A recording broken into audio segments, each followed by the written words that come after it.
Hello everybody and welcome to the Drydock episode 194. If all goes to plan, you're listening to this, assuming you're listening to this on the weekend of release, and I'm wandering the hallowed halls of the Smithsonian Institute in DC. Anyway, this week the questions are taken from Guide 242 on USS Colorado, and the Wednesday video on the American Civil War was discussing the riverine aspect of it. So, let's begin. Knight 6831 asks, what was the logic behind the high-speed anti-submarine frigate conversion of wartime-built destroyers? So this is bordering right on the edge of the channel's area of expertise, but essentially what happened was that in the aftermath of World War II, everybody had, broadly speaking, if you exclude corvettes, three main kinds of ocean-going small craft. So you had the destroyer escort or frigate, depending on if you were in the US or the UK. You had smaller destroyers, which were a mix of pre-war and some wartime-built destroyers, particularly for the UK. And then you had the large new destroyers, so battle class, daring class, gearing class, etc. The issue that was faced was that submarines were very rapidly becoming a much more obvious threat than they even had been in World War II. The Type 21s of the Germans had shown the way towards much faster, much more capable submarines. So that was a major threat. Plus, of course, the air threat was getting a lot worse, which meant that you had a problem of your destroyer escort / frigates had been built in large numbers, but one of the things that they'd sacrificed in order to be built in large numbers was something they didn't particularly need to face off against a Type A or Type B Japanese sub or a Type 7 or a Type 9 German sub, and that was overall speed, because those subs were capable of, single digits of knots underwater. Unfortunately, the advent of the Type 21 and its subsequent successors in various navies, which were capable of double-digit underwater speeds, meant that a whole slew of corvettes and frigates and destroyer escorts were now pretty much obsolete because they either couldn't chase down or in some cases could be outpaced by the subs that were going to be the major threat going forward. So they weren't very useful as anti-sub escorts anymore. And that left you with your small destroyers and your large destroyers. Now, when it came to your small destroyers, whether they be pre-war or emergency war builds, those were now too small to mount the kinds of systems that were needed for fleet destroyer work. So fleet destroyers needed to be fully spec'd against the modern air threat, so that meant they needed a good number of dual-purpose heavy anti-aircraft guns, and or the possibility of replacing them with dual-purpose guns of a slightly small caliber, maybe a 3-inch, or alternatively, if you were keeping your 4.5 or 5-inch guns, they had to have a reasonable number of medium caliber weapons, Bofors 40mm, and possibly in some cases replacing those Bofors 40mm with a few 3-inch, whilst retaining your 4.5 or 5-inch anti-surface weaponry, which would also be dual purpose. The smaller ships just couldn't do that. There wasn't enough space for the upgrades. There wasn't enough space for the more modern radar. There wasn't enough space for the fire control systems and so forth. And so, whilst it was clear that modern destroyers would have to continue on the battle, daring, gearing line of things, i.e. well over 2,000-ton displacement, you had this whole slew of relatively new ships, in most cases apart from the pre-war stuff, but relatively new stuff, in the US case Fletchers, and in the British case the various alphabetical wartime builds. And they also were now fairly useless for their destroyer role. But the thing that they had was speed, because they were full-on destroyers, not destroyer escorts or frigates. And so they could still keep up with and outpace modern submarines. And thus the logic went, well, if we can't use these fast hulls as destroyers, and because they're a bit too small, we can strip off most of their anti-surface, anti-air armament, keep a little bit of the anti-air stuff, but mostly convert them to be anti-submarine frigates. So effectively having the same, if not slightly better payload than the better frigates and destroyer escorts of World War II, but also having the speed necessary to combat modern subs. And the reason for converting them was simply that, it turned out designing and building a brand new modern anti-sub frigate took a while, and the prospective threat at the time, which was the USSR and the Warsaw Pact, was not slowing down, it would appear, with their submarine building program. So it was decided, right, mass conversions of the order of the day. We'll get some decent use out of these brand new, relatively speaking, hulls, and there'll be also a reasonable stopgap until we get new stuff in place. King Swag II asks, what kept the US from upgrading the propulsion on the standard battleships to increase the speed? The Japanese did it with the Kongos, the Italians with the Cavours, so what was the limiting factor? Well, there's three parts to this. Steve Valley, in the comments section of the video this question was taken from, actually came up with a fairly comprehensive point, which is that at least for these standards that use turbo-electric drive, there was a little bit more complication to upgrading them as compared to more standard ships like the Queen Elizabeth, the Cavours, or the Kongos. The layout of the engine rooms was slightly different, accessing the machinery was a little bit harder, and just refitting in general would have been a lot more involved, because bear in mind, the US by the 1930s, when you would theoretically have been doing this upgrade, had moved away from the idea of turbo-electric drive. So you would either have to develop and install a brand new turbo-electric drive, which might be slightly easier because you could reuse the layout, or you would have to completely convert it over to modern geared turbine direct drive, i.e. direct drive by geared turbines, not direct turbine drive.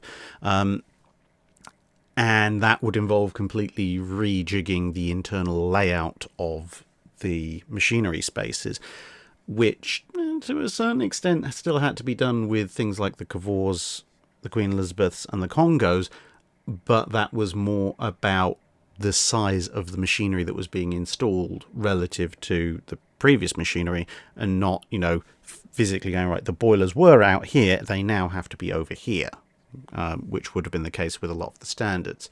So there's a fair degree of complexity to upgrading the turbo-electric standards, which doesn't occur with the other ships.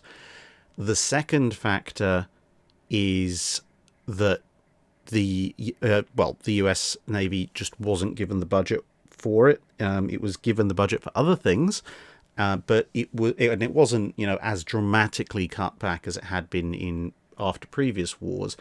But there was still a little bit of a squeeze, and the US was prioritizing other things like new battleships, new carriers, etc., new cruisers. Well, pretty much everything but modernizing the old battleships. They did get a degree of modernization, but I'd characterize that more in the terms of extensive refitting as opposed to the modernization that we think of when we think of, the Queen Elizabeth, Kongos, and Cavours. There was, as I've said before a few times, a plan for the modernization of the so-called Big Five, the Tennessees and the Colorados, which had just started with Colorado herself at the time the Pacific War kicked off, but when it came to modernizing their old ships, the US was lagging a little bit behind on others.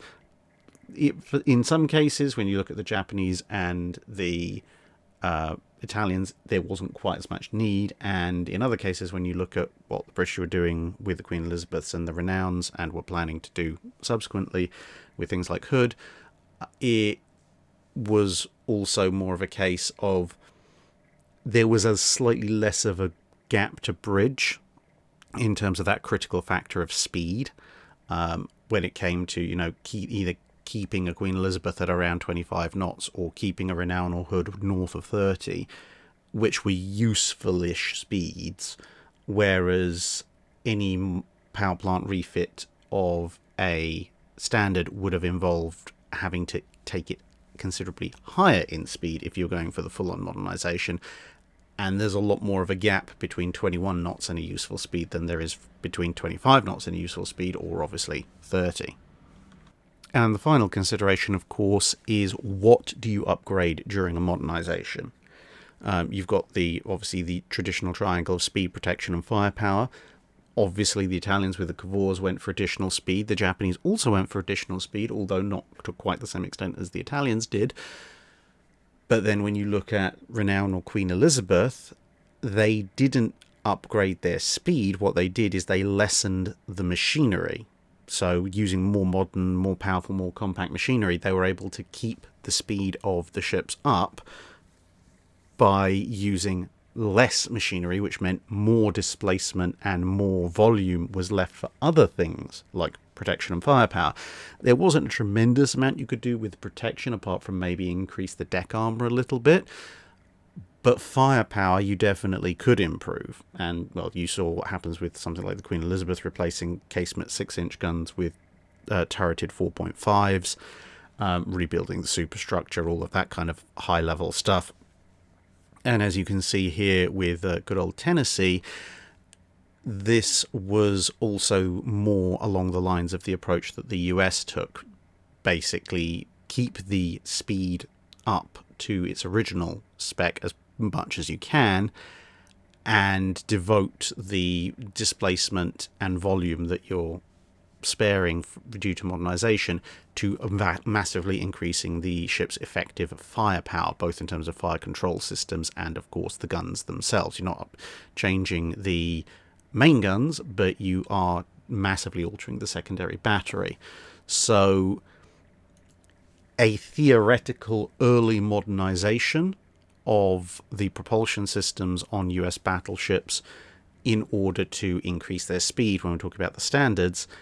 If they had done so, well, one, unless you're doing something full-on Cavour-style rebuild, you're probably going to struggle to breach 24, 25 knots. And in exchange, you will be able to do relatively little with upgrading the ship's firepower.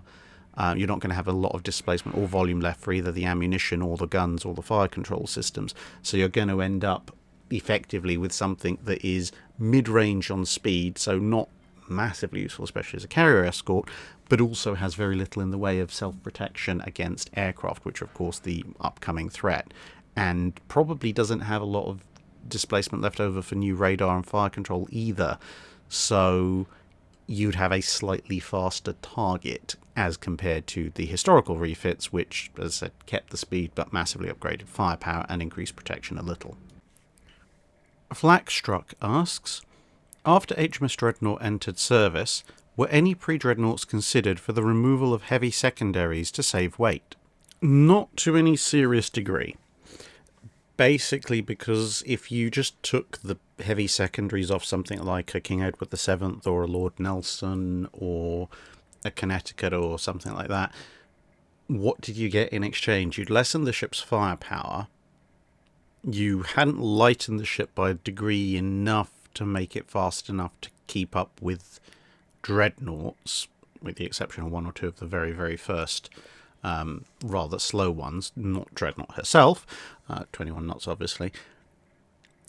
And it wouldn't buy you the displacement to significantly increase your protection. Again, not that the early dreadnoughts had significantly greater protection than the last pre-dreadnoughts, and it would be very expensive, because if you were going to actually properly remove the heavy secondaries, that meant not only just taking the ship over to a crane to take off the turret and the gun, or guns if you had twins, but it also would mean taking out the armoured barbette, it would mean taking out the magazines, the shell hoists, etc., etc. Then you've got a lot of space, and what do you do with that?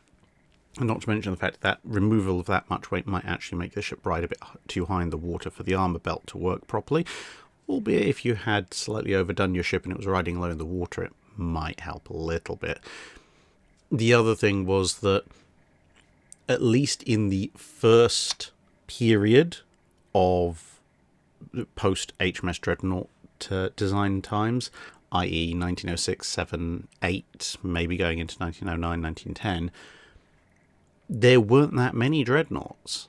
So the vast majority of a fleet in a battle in the 1900s, even the late 1900s, would still have been made up of pre-dreadnoughts. And against pre-dreadnoughts and armoured cruisers and so on and so forth, those heavy secondaries might have some useful effect. It's also the other problem that in that same time period, you didn't have the advances in fire control equipment and range finding that you would have by World War One. The progress of that was going up quite quickly in the sort of 10, 15 years between 1900 and the start of the First World War. So even against dreadnoughts at 8,000 yards, a 9.2 inch or 8.3 inch or 7.5 inch or 8 inch gun might still have a useful effect, even if not against the main armour belt, at least against the lesser armoured sections of the distributed armour schemes on dreadnoughts at the time. So removing the guns took away a bunch of capabilities and didn't really give you much back. The only real way that you might increase the overall capability of a pre-dreadnought at that point would be to maybe remove some of your heavy secondaries and replace them with more of your main battery gun. But taking the Lord Nelson class, for example, which you can see here, that has 4 twin 9.2 inch and 2 single 9.2 inch. Now, even if you develop a single 12 inch gun, you're not going to be able to replace a single 9.2 with a single 12. You might be able to replace the twin 9.2s with single 12s, but at that point, if you take out all of your 9.2 inch battery, then you've gained a pair of 12 inch guns per broadside, so you've now gone up to 6 guns per broadside. So you're splitting the difference between the effective broadside of a pre-dreadnought and a first generation dreadnought, but you're still on a ship that is possibly slightly less protected, certainly smaller, certainly slower, and that's only against a first gen dreadnought. And by the time anyone's sort of thought about it and then consider the timeline to actually enact that, which bear in mind will also include developing a single 12 inch gun turret, you're going to be looking at least the end of the 1900s, maybe even the start of the 1910s. And at that point, you've got second generation dreadnoughts with much heavier broadsides of 10 or 12 inch guns coming into service, and the first super dreadnoughts with 13.5 or 14 inch guns being laid down. At which point, when you consider that maybe like even the Invincible class battle cruisers had a notional 8-gun broadside. Okay, maybe at most angles they had a 6-gun broadside. So the very best that you would get from swapping out your secondaries on the very last pre-dreadnoughts, so the Lord Nelsons, the Dantons, things like that, would be you'd get first-gen battlecruiser firepower on much reduced speed, which wouldn't really do you much good, and the amount of money that you would spend doing that would be better spent building your latest and greatest super dreadnought instead. Undos96 asks, what were some of the causes for the ships lost during Typhoon Cobra with TF-38 and others? So there were only 3 ships actually lost, a lot more damaged, a fair number that could easily have gone down, but only 3 actually went down in total, which was Spence, Hull and Monaghan, a Fletcher class and 2 Farragut class destroyers. And the problem that all 3 of them faced was low fuel levels. They were in the middle of fleet refuelling, and the Typhoon forced the cancellation of that. The problem was that, as with all US destroyers, they'd had a lot of stuff added up top, light, medium anti-aircraft guns, radar, etc., etc. So they're a little bit less stable than they were when they'd been designed. And with large amounts of their fuel gone, it meant that there wasn't as much weight lower down as there had been, and there was more weight up top than there had been previously, and that made them too unstable to survive the storm. So when the wind and waves really, really got up, all it took was a couple of punishing broadside waves and good stiff wind, and the ships went over far enough that water was then able to pour down into areas it shouldn't, such as down the stacks, at which point the ships lost buoyancy and over they went and down they went. A few other ships were in a similar situation in terms of not having all that much fuel load and potentially being slightly less stable than they had been when they went down the slipways. But either they had more fuel, which made them a bit more stable, a bit better able to resist significant rolls, or they practiced ballasting down, i.e. the empty fuel tanks were filled with seawater, and that gave them back in fact slightly more displacement, because oil is slightly lighter than water, than when they'd been full of fuel, and that brought their stability back under control. Now, normally that is actually standard practice when you are in a relatively small ship and you need to maintain your stability. As you use fuel, you would put seawater in its place in the tanks. Otherwise, you end up rolling over in bad weather. But as I said, the fleet was in the middle of a refueling procedure, and that meant that some ships were running light on fuel and had either not filled their tanks or had emptied their tanks of seawater in order to accommodate what they thought was going to be a nice big fuel load. The difference between the ships that sank and the ships that didn't, in terms of the ones that were low on fuel, basically came down to which captains had actually refilled those fuel tanks with seawater, either in advance of or as the typhoon started. Dejan Gabrovsek asks, I've noticed that British battleships with Queen Anne's Mansion-style superstructures have the main rangefinder relatively low, and that the rangefinder is relatively small compared to ships like Yamato, Iowa or Bismarck, which have the main rangefinder very high on the superstructure and that rangefinder is very long. Is this correct, or have I missed something? Were British battleships at a disadvantage because of this compared to others? Well, there's a series of things. So the only fair comparison when you're talking about Yamato, Iowa and Bismarck would be King George V and Vanguard, because those are contemporary. Yes, there are the Queen Anne's Mansions ships, the Queen Elizabeth refits, Renown refitted, the Nelsons, etc., but they're much older ships, so the size and location of their rangefinders is more accurately compared to contemporaries rather than the new ones. So if you look at the King George V and the Vanguard, it's 6 of one, half dozen of the other. The King George V admittedly does only have a 15-foot rangefinder as its primary rangefinder up top. It's got a couple of those.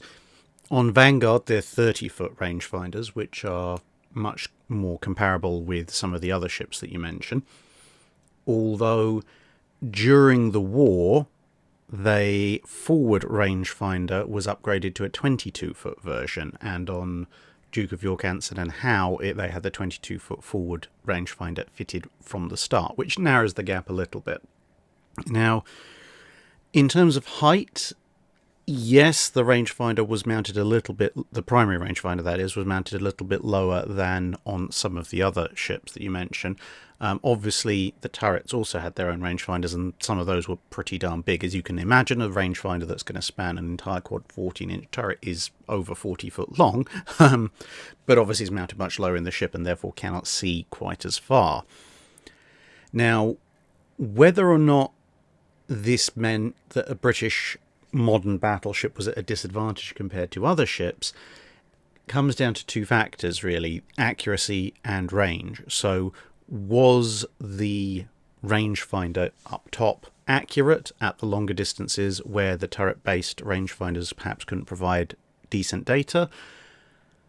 And how far could they see out total?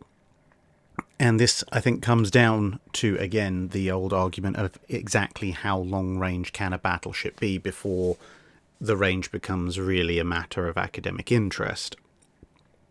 Now, in purely mathematical terms, assuming that manufacturing is done consistently and, the levels of precision are roughly the same across the board, a larger rangefinder is always better. So the King George V's, even with the 22-foot rangefinder, would be at something of a disadvantage against some of the ships you mentioned, on a par with others.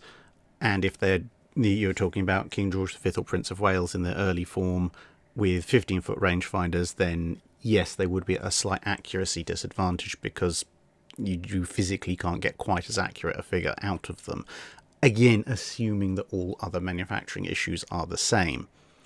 Height-wise, which is the thing that affects the range the most, that I'm slightly less concerned about, simply because the King George V could see out to a range that's far beyond what I've dubbed in previous videos the practical maximum battle range, i.e. the battle range at which you're likely to actually hit anything, unless you have the world's best luck and or your opponent happens to just do you a great favour and sail in a dead straight line for minutes on end.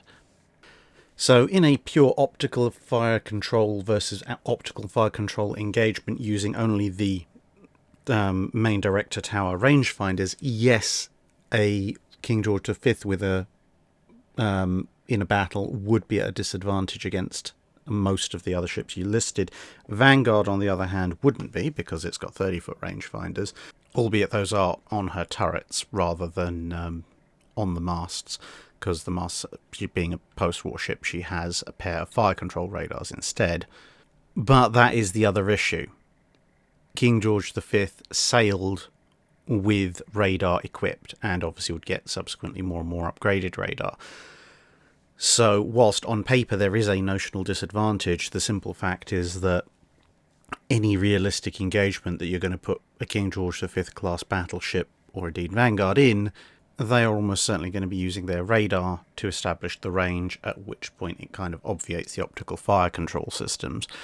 Granted, King George V did end up using its optical fire control systems in the final battle against Bismarck, but, well, that's not exactly a straight-up fair fight, is it? Craig Hagenbruch asks, were there any tactics that were used in open sea naval warfare that either didn't work or were modified to suit the river environment? Also, was the convoy system ever used in the Civil War? Well, there's a few obvious tactics.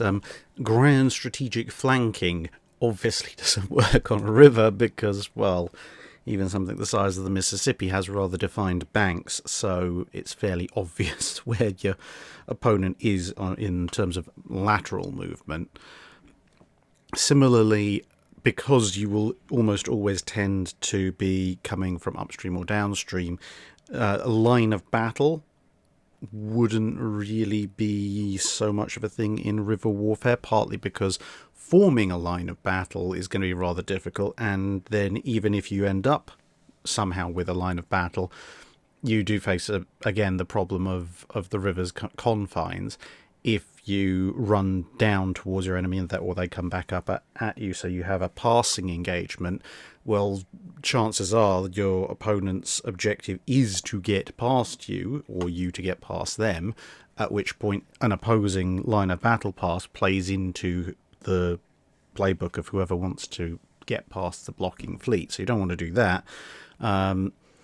And similarly, if you try and have a running in parallel together line of battle engagement, then that means one side has to overhaul the other, which has all sorts of interesting vulnerabilities going on, which isn't really going to work out very well. So river battles tend to be either, depending on the time period, but especially in the American Civil War, if they happen at all, tend to either be vicious melees or kind of head-to-head engagements, if they're not single ship fights, which can always go in interesting ways.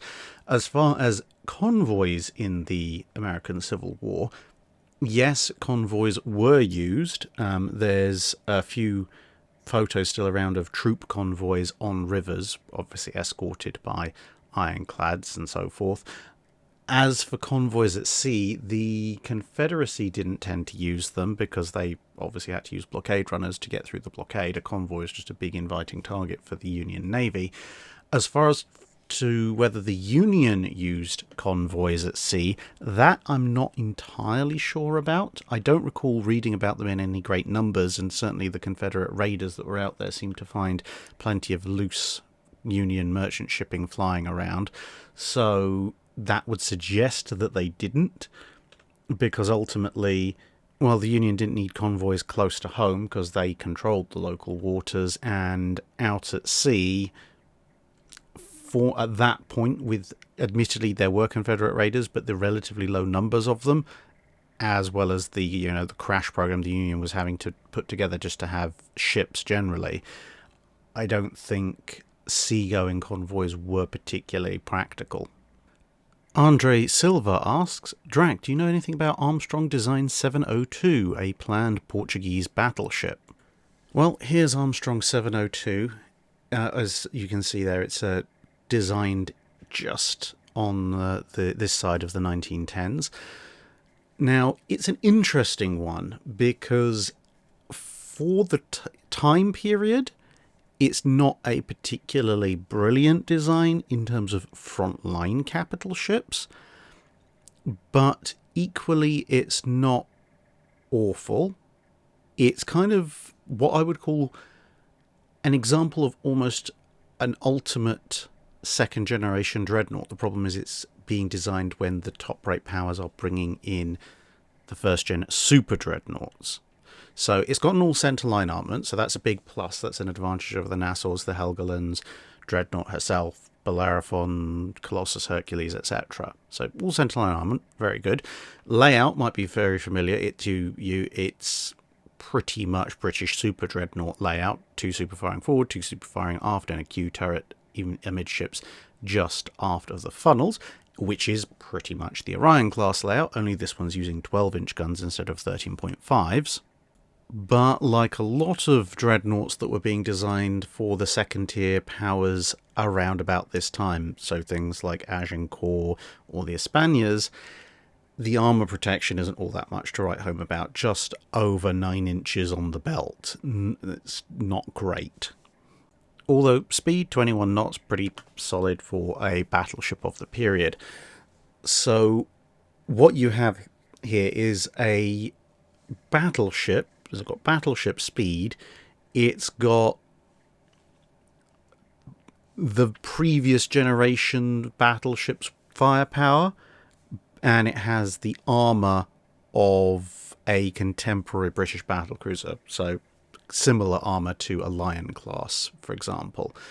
So I suppose to a degree it actually has some protection, because at medium combat ranges, 15 to 20,000 yards, just over 9 inches of armour, well, as demonstrated by Lion and Tiger and Princess Royal, will actually give you just about enough protection from 11-inch or 12-inch gunfire.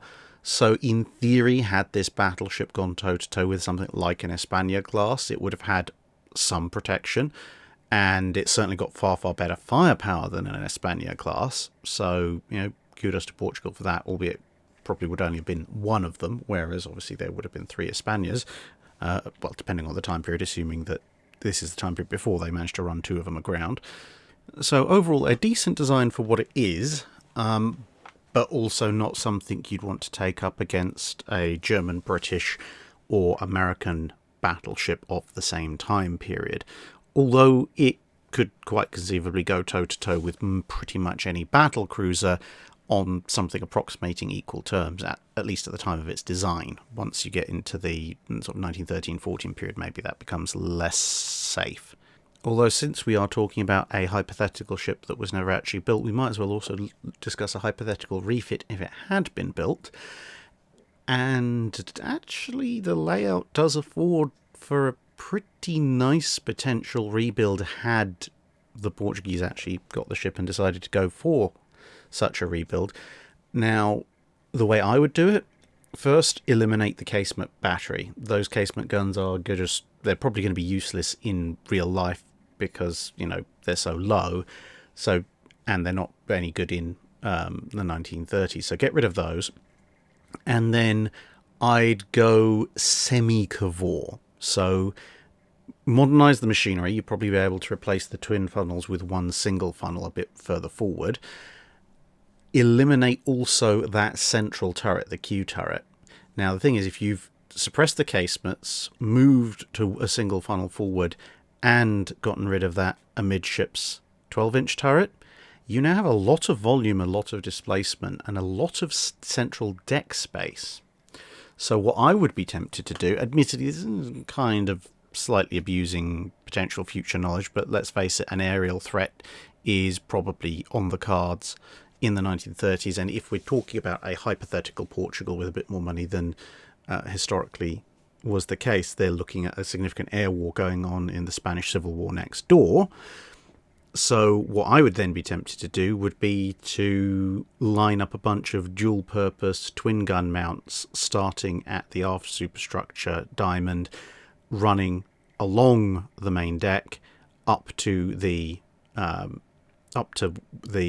forward, up next level deck, up to the forecastle break, roughly where the main mast is, and then on my little sort of triangular shaped forecastle break superstructure extension, that's where I'd put a nice big cluster of 20, 30, 37 millimeter, whatever, insert your flavour, of light to medium AA here, and probably then extend that basically where the Q turret was, extend that in a superstructure along amidships, and that will allow me to provide some secondary battery fire control, which will be quite useful, especially stick that behind X turret there.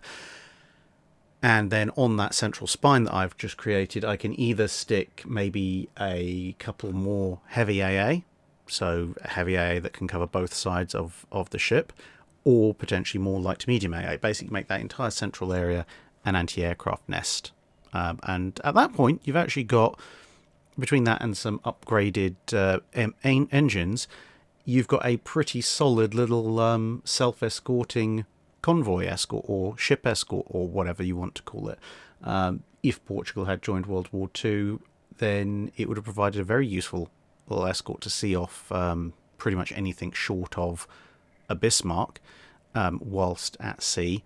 It certainly could deal with any cruisers, and of course can deal with air attacks as well. The speed would be a slight downside when it comes to escorting anything other than merchant convoys, but there's not a tremendous amount you can do about that without going full Italian. So here you go. I cobbled together a basic idea of how it might look in Ultimate Admiral Dreadnoughts. Apologies, Portuguese viewers, for the Spanish flags. That's the closest nation I could get in Ultimate Admiral Dreadnoughts. And obviously it's not exactly as I just described, but something vaguely close to. Maca17 asks, it's a well-repeated fact that the guns of HMS Belfast, if fired, would hit the London Gateway services, yes, causing several £1 million of improvement. But what about the 15-inch guns outside the Imperial War Museum in London? What would they hit if they were fired? Assuming the answer isn't just the building across the street, but that there was some kind of clear fire lane that would allow them to fire safely, but still at this current height and angle. So, since I didn't actually have the time to pop up to the Imperial War Museum and measure everything with a protractor, I had to make do with the best side-on photos that I could find and do some digital angle measurements.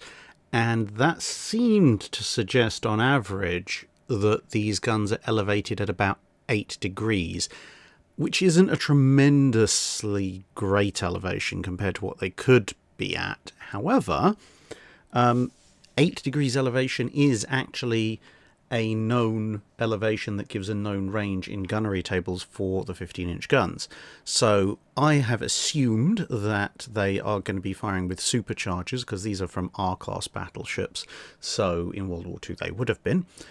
And I then looked at Google Maps, worked out, fortunately, the guns pretty much aligns dead north, so tracking 13 kilometers and 720, 730 meters, something like that, to the north, ends up with the rather unlucky person being whoever is living in 74 Devonshire Road, London, Enfield, in N13. So, yeah, if the guns were fired, and they probably would just blow straight off, straight through some much more nearby buildings, but assuming those were cleared for whatever reason, you wouldn't want to be in the northern end of Devonshire Road in Enfield. And if they were 15-inch high explosives, you probably also wouldn't want to be in the Weatherspoons that's in Green Lanes just to the east of it. Although why do you want to be in that particular Weatherspoons anyway, I don't entirely know. And within the circular area of probability is also Palmer's Green railway station and the railway line associated with it. So not quite clearing London. It's just outside of the North Circular, but well inside the M25, for those of you who know what I mean by that. Joel Mullen asks, how often were the steadying sails used in the Acacia-class sloops while sweeping, and how effective were they? From what I can tell, they don't appear to have been used all that often, bearing in mind that a steadying sail is just meant mostly to damp out your roll. The steadying sail was included in the Acacia-class design because they were single-screw vessels, so they weren't the most agile, and so it was anticipated that either they might end up in broadside seas before they could turn, and a steadying sail would be useful until they could get on course, or of course if they are doing minesweeping, then they have to proceed in the direction of the minesweeping efforts, no matter what direction the wind decides it's coming from that particular minute, and so the steadying sail there would help them, again, not roll quite so much and keep their course going. But from all the available pictures, there aren't really, I can't see any that actually have the steadying sail deployed. So between that, logs and various things that have been written about them, I suspect it was probably a fairly rarely used thing. But given that it was designed with it, I suspect it probably would have been relatively effective in the few circumstances that they would have had to deploy them. Sean Morrison asks, if the Kreigsmarine had completed and launched Graf Zeppelin, would Germany have had a useful vessel in their fleet inventory, or would we have seen something similar to Bismark, Shinano or Taiho, essentially a capital ship constructed with a massive investment deleted on its first combat sailing? Or do you think it would have been more along the storylines of Tirpitz, stuck in port with the RAF and Fleet Air Arm just trying to get her at all costs? I think it depends largely on when the ship is complete. If it's completed 3940 or so and is dispatched on raiding missions, then I suspect it will be more of a Bismarck Taiho affair. The Germans send it out, it has some effect. Obviously, we don't know exactly would it succeed, would it get intercepted before it could do anything, would it have a nice long raiding career, or what would happen? Could it even make it into Brest with and join up with the Scharnhorsts? But, the first 3 or so years of the war, that's when the Germans are much more likely to actually actively use it, but also when it's much more likely to be actively intercepted and destroyed. It's not anywhere near as durable as a battleship, so something like the Channel Dash, while Scharnhorst and Gneisenau both made it through despite hitting several mines, I don't think Graf Zeppelin would have. Now, if it's completed in, say, late 41, early 42, then it's probably going to go and sit and be a queen of a fjord like Scharnhorst and Tirpitz did for the most of their operational careers, with the exception of, again, probably going to die a lot sooner, because if you look at, say, the raids that were launched on Tirpitz, the Fleet Air Arm mass raids did a bit of damage, but not a tremendous amount. But that's because Tirpitz is a battleship with heavily armoured decks. That same kind of effort used in a raid on Graf Zeppelin would smash the ship up as far as being an operational carrier is concerned, far beyond any meaningful ability for it to be repaired. So whether it's a short, sharp, blazing glory career or a long, drawn-out death career is pretty much dependent on when it's completed.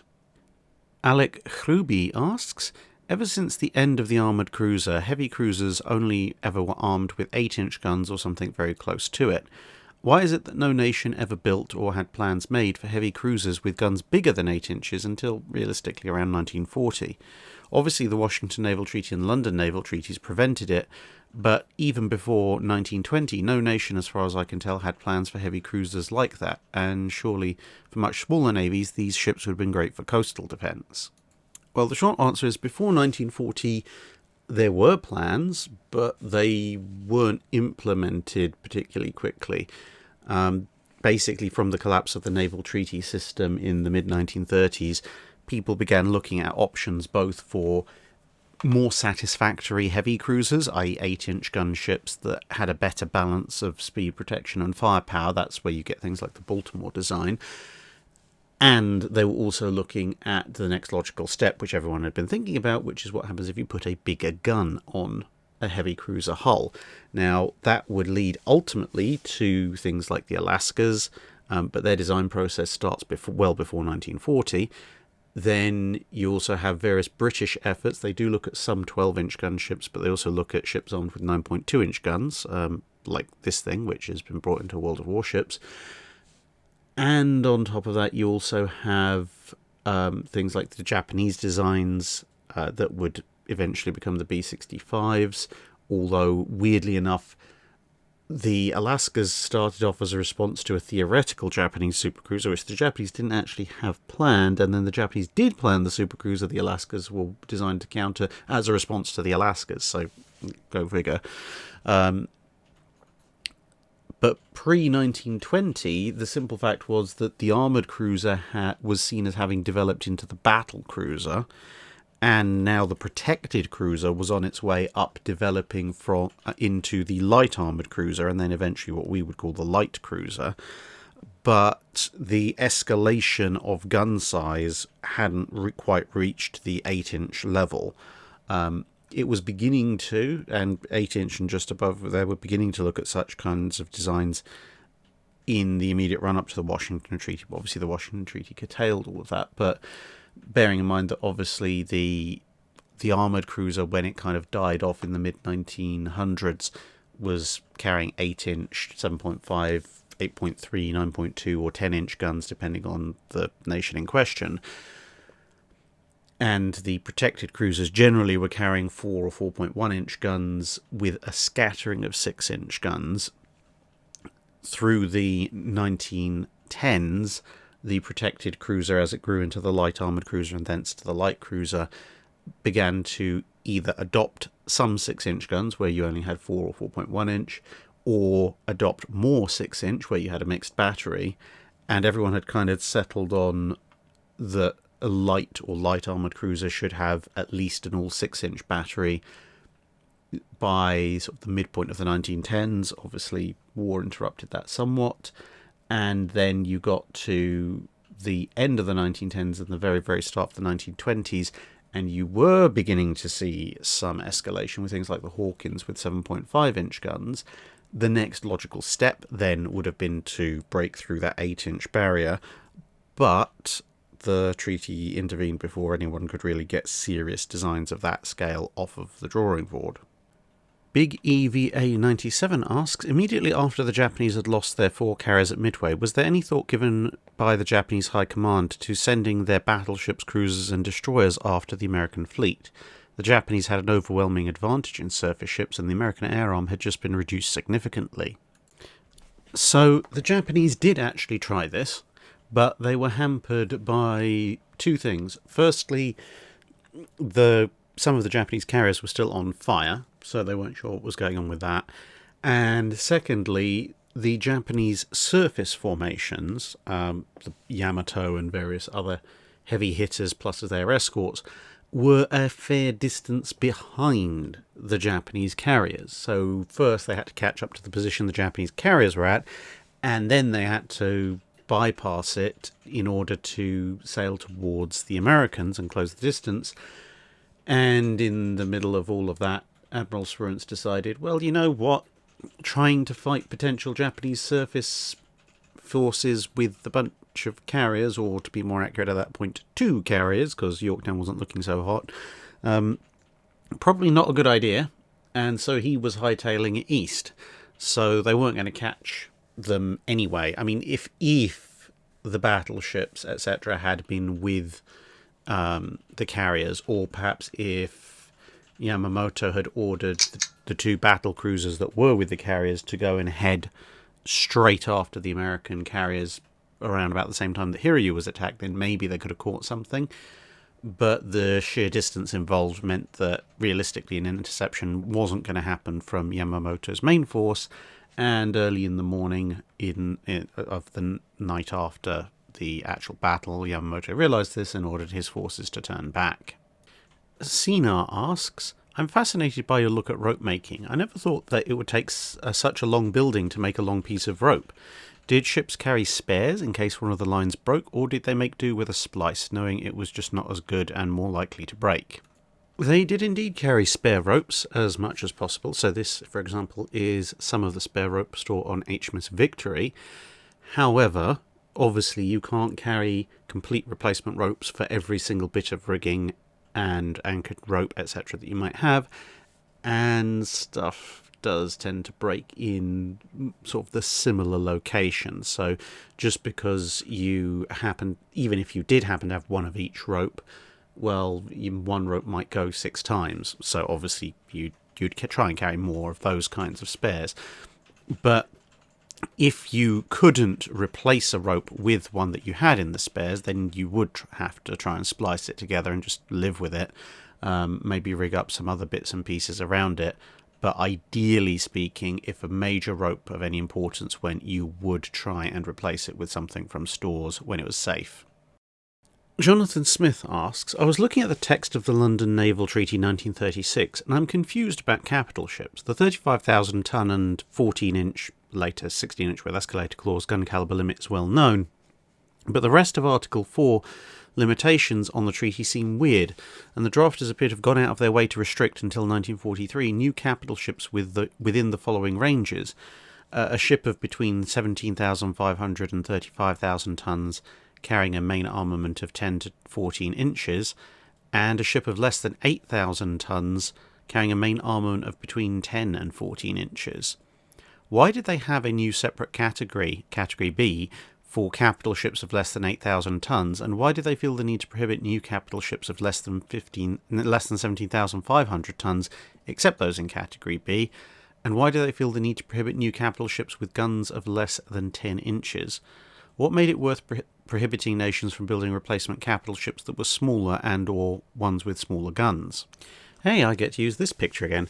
So the sections of Article 4 in question is Section 3, no capital ship of subcategory A, the standard displacement of which is less than 17,500 tons, shall be laid down or acquired prior to 1st of January 1943, and subcategory A, when you have a look at it, the definitions of capital ships is surface vessels of war other than aircraft carriers, auxiliary vessels, or other capital ships of subcategory B, the standard displacement of which exceeds 10,000 tons, or which carry a gun with a calibre exceeding 8 inches, and then subcategory B, surface vessels of war other than aircraft carriers, the standard displacement of which does not exceed 8,000 tons, and which carry a gun calibre exceeding 8 inches.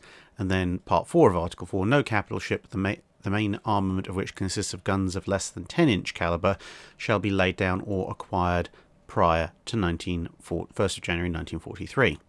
So what this is trying to stop is what we would recognise as either supercruisers or small battle cruisers, because the other restrictions on light ships, on cruisers, had actually drawn the displacement down even further.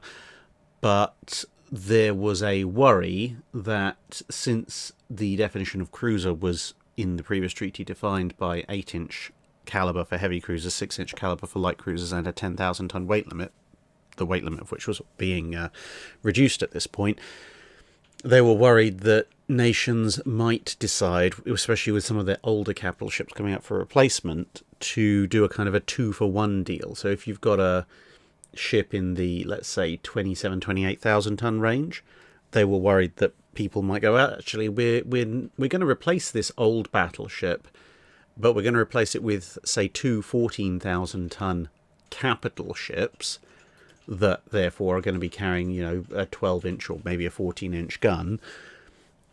And yes, they're not going to be as good as a full-fledged fast battleship, but that's a pair of very, very nasty cruiser killers.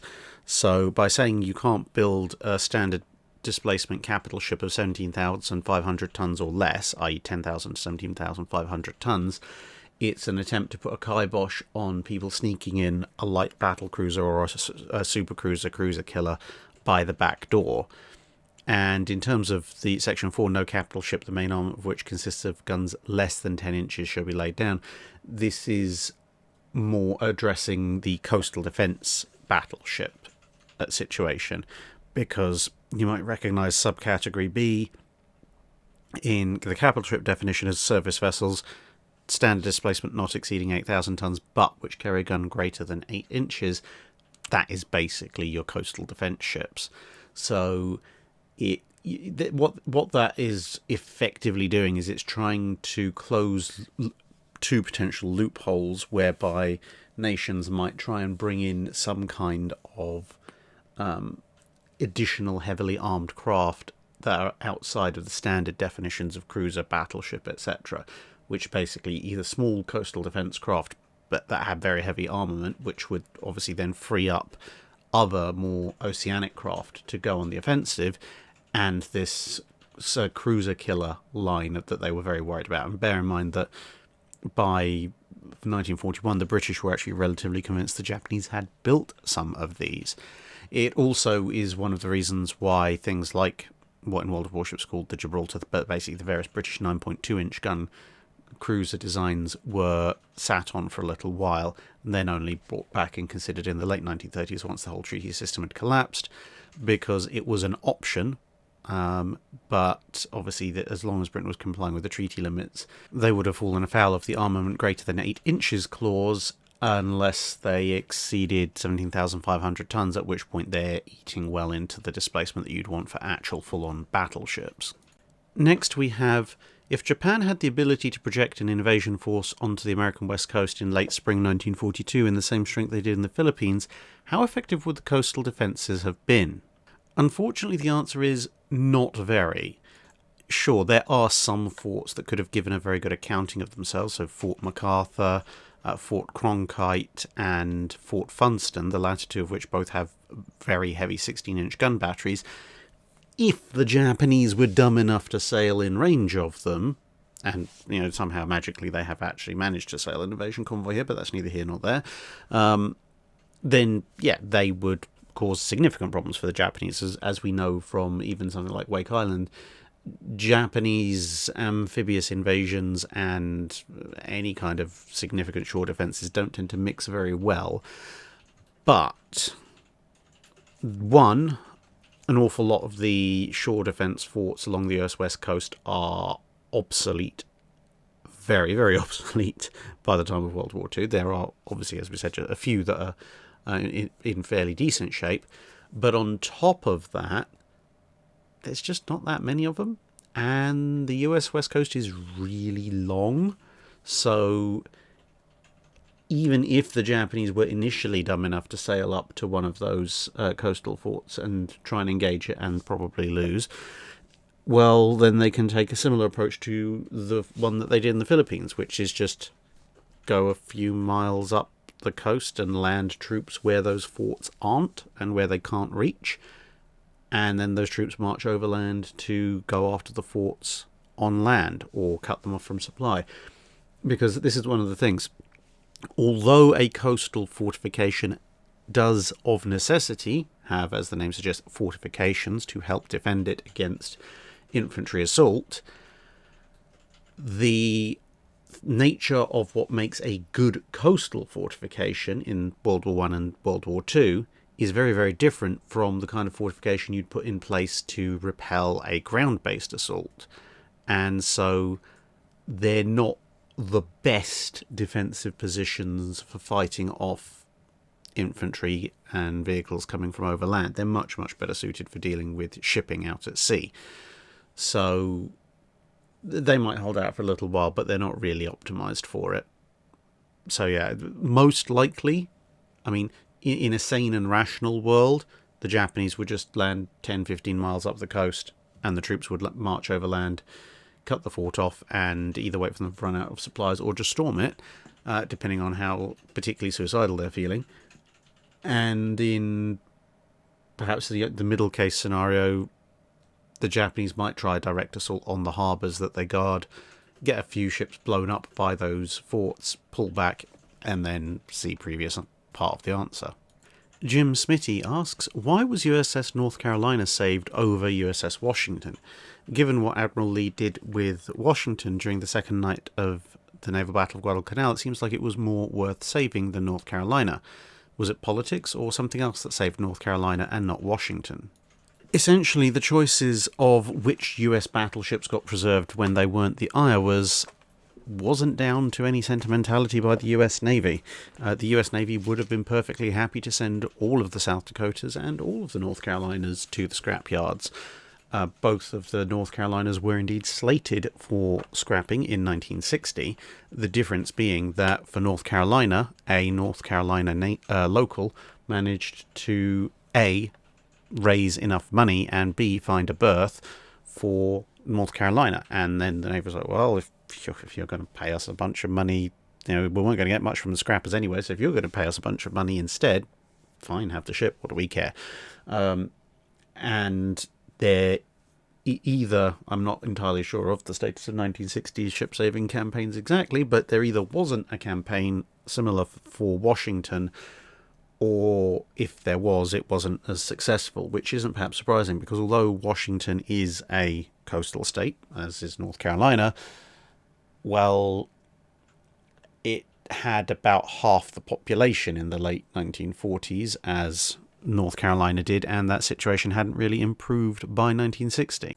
There were about 2.8 million people living in Washington state, and about, well, according to the US statistics, about 4.5 to 4.8 million living in North Carolina.